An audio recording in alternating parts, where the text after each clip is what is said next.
ಸ್ನೇಹಿತರೆ, ಮುಂಜಾನೆಯ ಶುಭೋದಯ ಜೊತೆಗೆ ಶುಭ ಭಾನುವಾರ. ನೀವೆಲ್ಲ ನೋಡ್ತಾ ಇರ್ತಕ್ಕಂಥ ಇದೇನಪ್ಪ, ಬೆಟ್ಟ ಇದೆ, ಮನೆಗಳಿದೆ, ಇದೇನು ಭತ್ತ ಇದೆ, ಒಳ್ಳೆ ರೋಡ್ಗಳಿದೆ, ಒಳ್ಳೊಳ್ಳೆ ದೊಡ್ಡ ಮನೆಗಳಿದೆ. ಇದ್ರ ಎಲ್ಲ ಇರ್ತಕ್ಕಂಥ ಜಾಗ ಎಲ್ಲಿ ಅಂತ ಕೇಳ್ತಾ ಇದ್ದೀರಾ? ನೀವೆಲ್ಲ ಊಟ ಮಾಡೋ ರೈಸು, ಅದೇ ಅನ್ನದ ನಾಡು, ಭತ್ತದ ಕಣಜ, ಗಂಗಾವತಿಯ ಒಂದು ಸ್ಮಾಲ್ ವಿಡಿಯೋ. ನಾವು ಬೆಳಗ್ಗೆ ವಾಕಿಂಗ್ ಹೋದಾಗ ಸಿಕ್ಕಿದಂತಹ ಈ ಒಂದು ಸ್ಮಾಲ್ ವಿಡಿಯೋ. ಬ್ಯೂಟಿಫುಲ್ ನೇಚರ್ ಇರ್ತಕ್ಕಂತಹ ಈ ಒಂದು ಪ್ರದೇಶ, ಬೆಟ್ಟ ಗುಡ್ಡಗಳ ಸಮೃದ್ಧಿಯೊಂದಿಗೆ ಕೂಡಿರ್ತಕ್ಕಂಥ ನಾಡು, ಹಸಿರು ಕೂಡ ಪಚ್ಚ ಹಸಿರಾಗಿ ಕೂಡಿರ್ತಕ್ಕಂಥ ಜಾಗ ಇದು. ಜೊತೆಗೆ ನೋಡಿ, ಬ್ಯೂಟಿಫುಲ್ ಭತ್ತವನ್ನು ಈಗ ತಾನೇ ನಾಟಿ ಮಾಡಿದ್ದಾರೆ.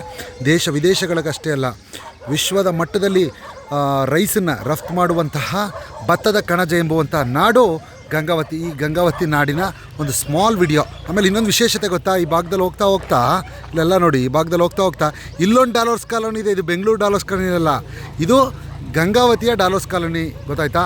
ಇದನ್ನೆಲ್ಲ ನೀವು ಸ್ಮಾಲ್ ವಿಡಿಯೋದಲ್ಲಿ ನೋಡ್ಬೋದು. ನಾವು ಮಡ್ ಟ್ರಾಕ್ ಅಂದರೆ ಮಡ್ ಟ್ರಾಕಲ್ಲಿ ವಾಕ್ ಮಾಡಲಿಕ್ಕೋಸ್ಕರವಾಗಿ ನಾವು ಈ ಟ್ರಾಕನ್ನು ಹುಡಿಕೊಂಡು ಇಲ್ಲಿ ಬಂದ್ವಿ. ಬ್ಯೂಟಿಫುಲ್, ತುಂಬ ಚೆನ್ನಾಗಿ ಅಭಿವೃದ್ಧಿ ಆಗಿದೆ ಈ ಏರಿಯಾ ಎಲ್ಲ ಕೂಡ, ತುಂಬ ಸಿಟಿಯೆಲ್ಲ ಇದೆ.